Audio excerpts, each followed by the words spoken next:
What's up, guys? Flippin' Steve coming at you today with another video. The past 2 weeks I've been at some shows. Raleigh, North Carolina, which I believe is a local show in North Carolina. It's held at the fairgrounds there in Raleigh. There's like a flea market, all kinds of stuff going on around that area. And the Philadelphia show, which I believe is regional, happens every 3 or so months. Quite a bit bigger than the North Carolina Raleigh show. But real quick, I'm just going to give you some of my takeaways. I'm not going to spend a whole lot of time on it. And then I'm going to show you the stuff that I was buying and picking up. Lots of PC items, as well as investment-based items. Just some good bargains out there. First of all, both shows kind of give the vibe of they were a buyer show. And what I mean by that, they were good for you to make purchases. And they were also a buying show from like a... let's say a dealer standpoint. I believe, especially Philly, the dealers were looking for inventory, especially modern basketball. And these shows were a week apart. Now, the vibe in Raleigh, North Carolina was kind of just like walking around looking for a card that would kind of like catch your attention, negotiating for it, things like that. Football buzz was a little bit there. There was some buzz around modern basketball, but not a whole lot. But a week later in Philly, the buzz for modern basketball was just crazy. Dealers wanted to buy it.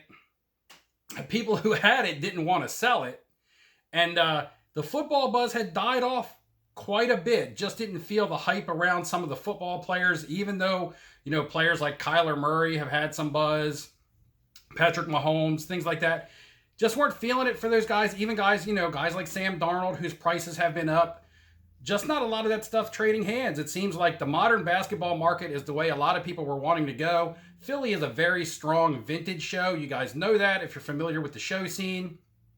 Got a lot of vintage there, but also a lot of selection when it comes to everything. Autographs, modern, basketball, baseball, football. There was a good selection in Philly, but it seemed to be the major focus for dealers and people looking to buy, you know, from the other side of the table, was modern basketball. Also attended a trade night in Philly that was at Wheelhouse Cards, a fairly new place, I believe, that's opened up, and it wasn't too far from the convention center. Now, the Philly show is not held in downtown Philadelphia. It's actually about 30 to 40-minute Uber ride away. It's held at the Valley Forge Convention Center, which is at the Valley Forge Hotel and Casino in King of Prussia, which is kind of on the outskirts of Philadelphia. So there is a hotel right there on site. Again, Raleigh was more local. It was held at a fairgrounds, not a whole lot around.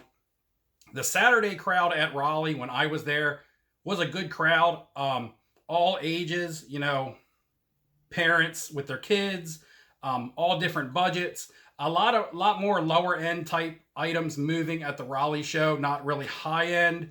You know, I would say your average cards, you know, we're moving in the probably $50 to $500 ballpark. Now in Philly, also not a lot of high end, you know, as far as selling. It's a good show to go and try to buy some high end cards for yourself that you may want to plan on moving later because you can get some good deals. Now the cards moving in Philly are more expensive than what was moving in Raleigh. You know, $1,000 cards do move in Philly, but really high end stuff, you know, $3,000, $4,000, $5,000 items don't move a whole lot. They spark a lot of interest, but the dealers there that are looking to buy cards of that magnitude are not, you know, as out there as say like a Dallas or a National or something like that, which is to be expected. You know, Dallas has really high-end cards that move there, and the National, you know, it's the biggest show of the year. Also, the buzz at the trade night, it was a pretty small trade night, a fairly small card shop in that area. But there was good enough or enough people there to make yourself some deals. I'll show you some items I got at trade night. And again, it was all about modern basketball. People trying to move out of football and into basketball, which I've been doing since the National, which allowed me to actually sell some items. I sold some cards less than 10 to 15 minutes on the floor. I hit the show floor in Philadelphia on Saturday. I got there around noon. There was no parking. I luckily got into a parking space because someone was leaving as I was circling the parking lot. And this is a big venue. Lots of parking. I mean, it's a casino, but I found a spot to park around noon on Saturday. I was in there I'm going to say 30 minutes. Before, people just wanted to buy up my modern basketball. I had a nice stack of modern basketball I've been picking up since July, so I'm in at basement prices. A couple cards I was able to sell. I sold my John Morant Blue Select that I had picked up for $800. And like mine was like the last comp because that card has a low population. I was able to sell it for like $12.50. So, that card could be more valuable come season start or mid-season or whatever. But I felt like moving off at that profit margin was smart for me to do. I was already up $1,250 in my pocket, $450 profit, but I was up $1,250 in my pocket of what I came with, so I had more cash to play with. I also sold 3 Michael Porter Jr. cards at 90% comp, and that's because I was refusing to sell my Modern Basketball. I really don't want to sell it till closer to the season, but when I was offered 90% comps on those and I came in at the basement, I did really well on those 3 cards, as well as 2 Roy Hachimura cards. And I know that sounds crazy. It sounds crazy to me, but I sold 2 Roy Hachimura cards at eBay comp. So we just looked up current eBay comps. The last sale on both of the Roy cards that I sold, I got from the dealer. They didn't try to say, okay, I'll give you 75% that or anything like that. Now, these were parallels, more rare cards, so you're going to get that. You're going to get to come closer to naming your price and things like that. So if it was base stuff that everybody's carrying around, then you still might be stuck at moving it at 75% comp. Your best place to move those type of items is still not at the shows. That's going to, unless you're in really cheap, that's still going to be on My Slabs #1 or a Facebook group or Instagram, to get, dodge your eBay fees, or eBay last effort on a card if you're not able to move it on another platform. eBay's going to hit you with their fees, but you're going to get a lot of eyes on the item that you're trying to move. So again, make sure you're taking to some of these shows, some of your more rare, and I don't mean super rare. They don't have to be like numbered out of 50 or anything like that, but just color, things like that. I sold blue velocities, optic blue velocities on Michael Porter Jr., a red wave of Roy Hachimura. I mean, these aren't super rare, but they are lower pop, and they're nicer looking cards. Dealers are looking to give you a premium on them. And believe it or not, with the hype around Modern Basketball, getting really close to 100% eBay comp on some of these cards. All right, guys, that's what I want to talk about the show. Not a whole lot. You guys, if you follow the market and the trends at all, if you go out to the shows, you see this stuff for yourself, so I'm not going to beat a dead horse. What I am going to do is I'm going to flip the camera around, and we're going to get into some of my pickups. You're going to see kind of the way that I'm going with some of my spending. I am staying in the Modern Basketball market because that's where I can get some quick turnaround cards or quick turnaround type cards, so I can keep revenue going in and out. I also have some cards that are going in the PC, and also some more rare type cards where I can kind of name my price. You always want to get some of those rare cards for yourself, not necessarily to quick flip because they are less liquid, but when you can name your price and you know what you're in at, you give yourself some leverage to make some deals. Guys, let's turn around, look at the cards. That's the most exciting part. Let's go ahead and do it. All right, guys, so here we go. You're going to see some of the diversity of some of the items I've been picking up all over the place. As you can see in the background, Larry Bird, Dr. J, Magic Johnson, Kareem Abdul-Jabbar. I've been really dabbling in Hall of Fame autographs and things like that. If you guys watch my live streams, if you follow me on Instagram, you know that. You've seen some of these cards if you follow me on Instagram. Flipping_Steve, go over there and give me a follow. I'm approaching 1,000. It would be awesome to hit that. And you get a sneak peek at some of the cards that I show in my videos, sometimes a week in advance because I don't put videos out that quickly. Now, I have some items that I received in the mail, and we'll go ahead and go through those first. So it's kind of a mini mail day and my show pickups. First off, I have 2 Tyrese Maxey Prism Red Ice, just prospecting on him a little bit. I haven't messed with last season's draft class too much, so Tyrese Maxey, these were like only $10 a card, a little bit of a gamble, but one of those gambles that could pay off and it's not a huge risk.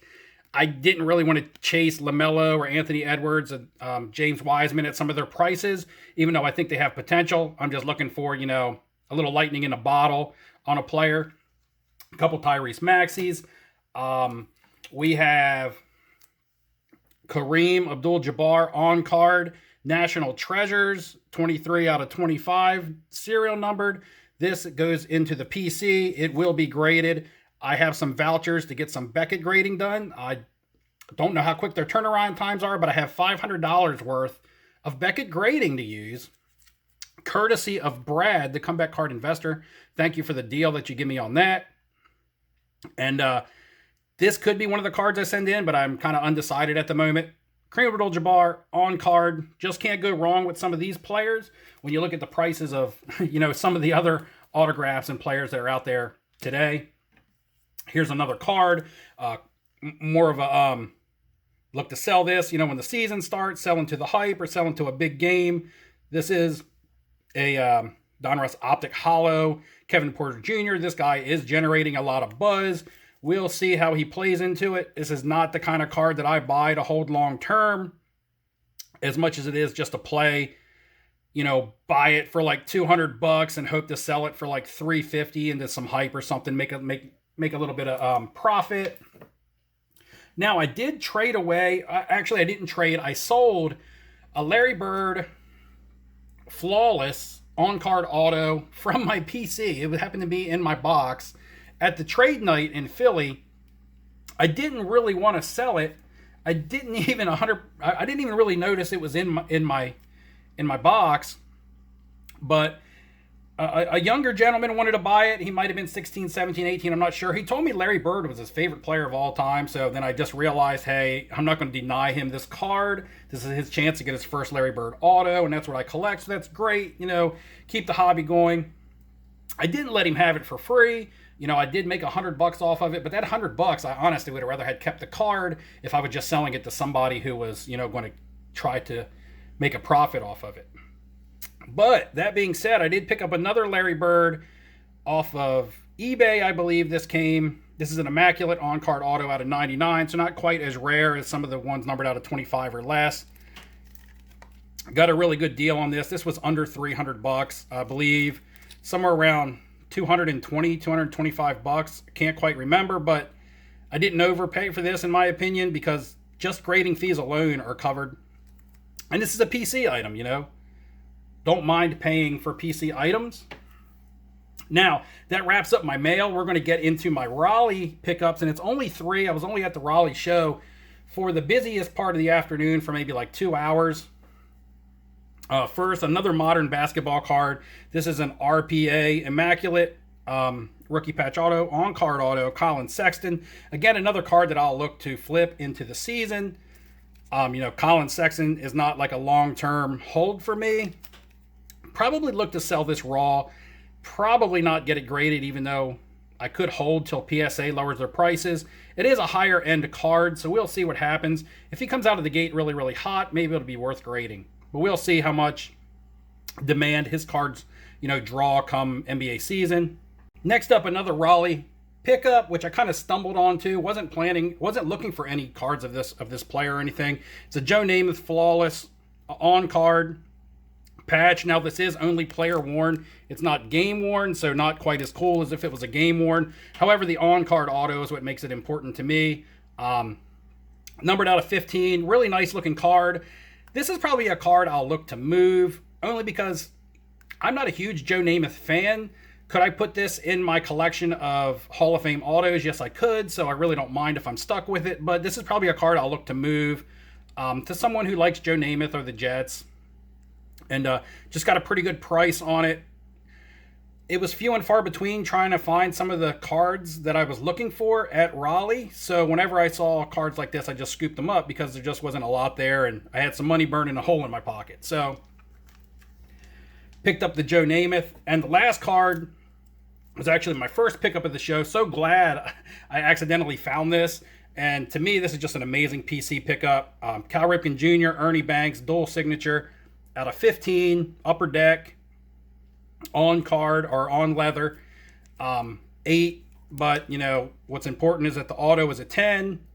Just a great card. I liked both of these players. I never got to see Ernie Banks play, but my dad and grandfather used to tell me about him, and he was like one of the first older players that I learned. I started to appreciate when I was collecting baseball cards. And Cal Ripken Jr. was my all-time favorite, being an Orioles fan. This was just amazing. Two goat infielders.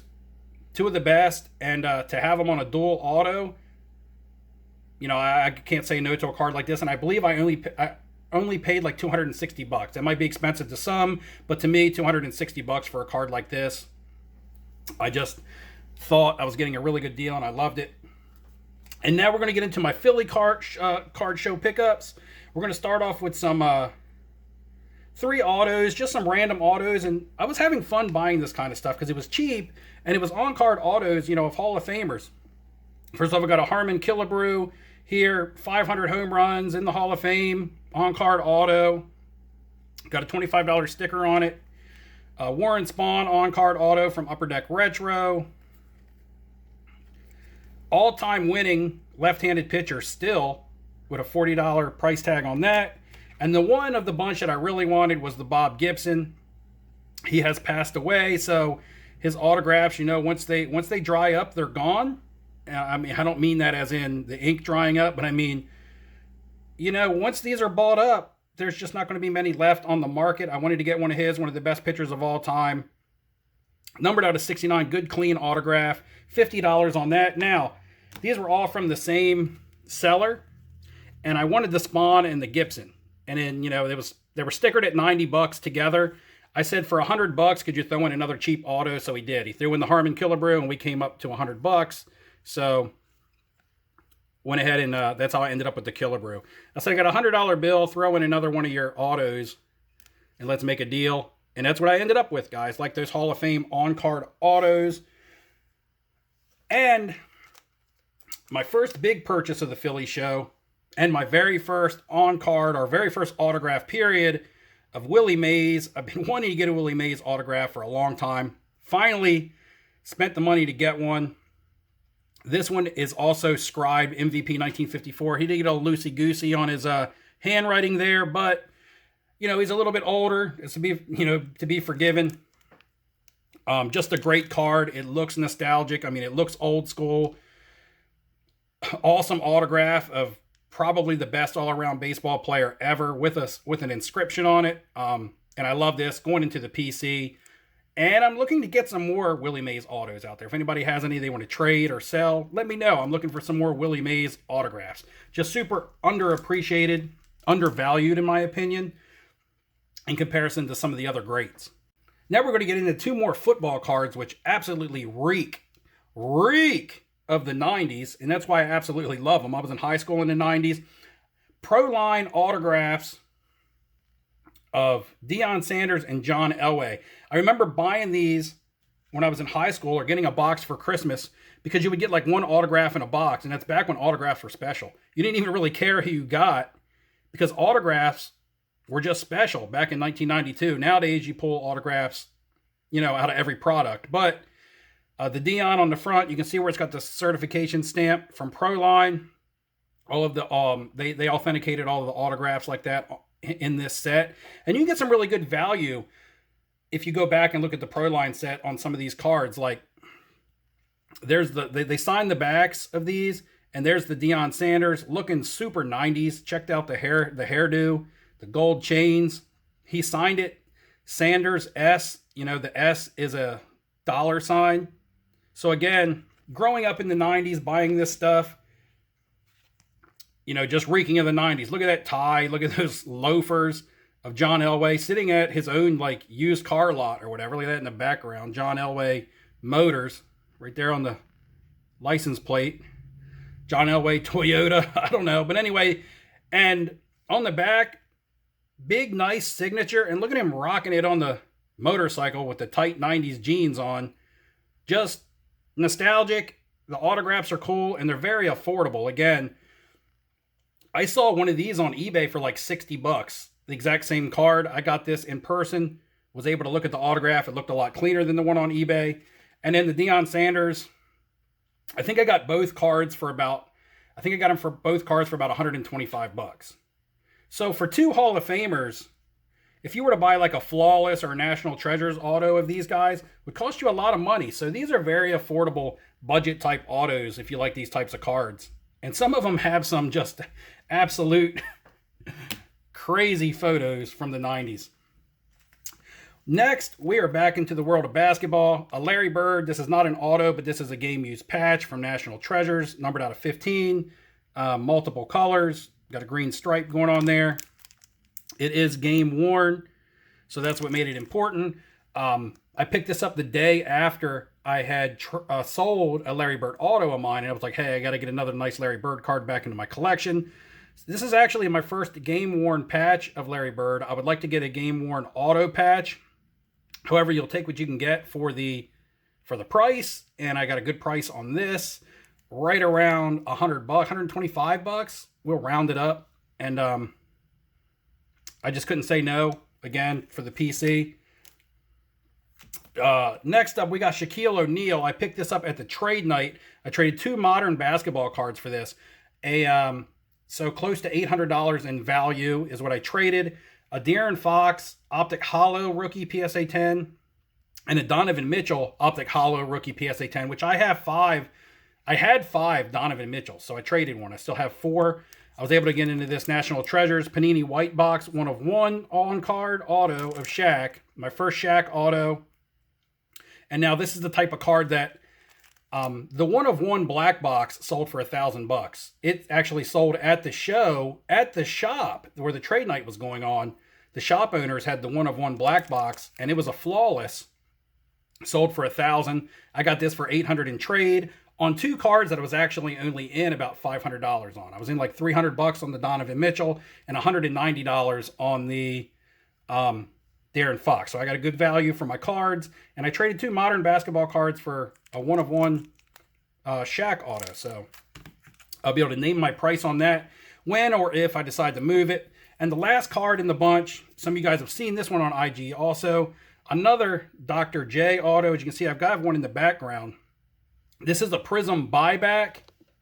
Now, Panini only bought back 9 of these. As you can see, the company hand numbered it on the side out of 9. It's on card, which you don't see from any chromium cards. Most chrome-based cards have sticker autos. However, this one is on card. Already graded a 9. Beckett 10 on the auto. And it's number 6 out of 9, which is his jersey number. So, Prism buyback. Picked this up. This was $325. Most of my autos that I buy are in that $300 price range, whether it be Magic Johnson, Larry Bird, Dr. J. Whether it's raw or graded, I try to stay between that $300 to $400 price line, especially if it's graded, because if you're looking at the value of just having it graded yourself, you know, it's going to cost you right now with Beckett $250. So again, just a great card. It's rare. This will be the kind of card that you can move to the right collector, you know, be like a super collector, being jersey numbered 6 out of 9, only 9 of them out there. Buyback, Prism, on card, already graded, $325. I felt that was a really good deal. And again, another one of those cards that I don't mind being stuck with. I mean, it's Dr. J, iconic player. So if I'm stuck with it, I'm stuck with it. It'll sit in the PC. If I'm able to move it, then I'll move it. So again, guys, that was my pickups. Tell me which one you like the best. Are you guys into the modern basketball? You guys picking up any autos? Comment down below what you guys are doing right now in the market, and tell me which one of these cards you liked. You liked for the price. You know, either from my mail or my show pickups, guys. Thanks for tuning into the video. Hit that like on the way out. It helps out the channel. If you're not subscribed, go ahead and hook that up. And until next time, guys, good luck in your investing, and I will see you later.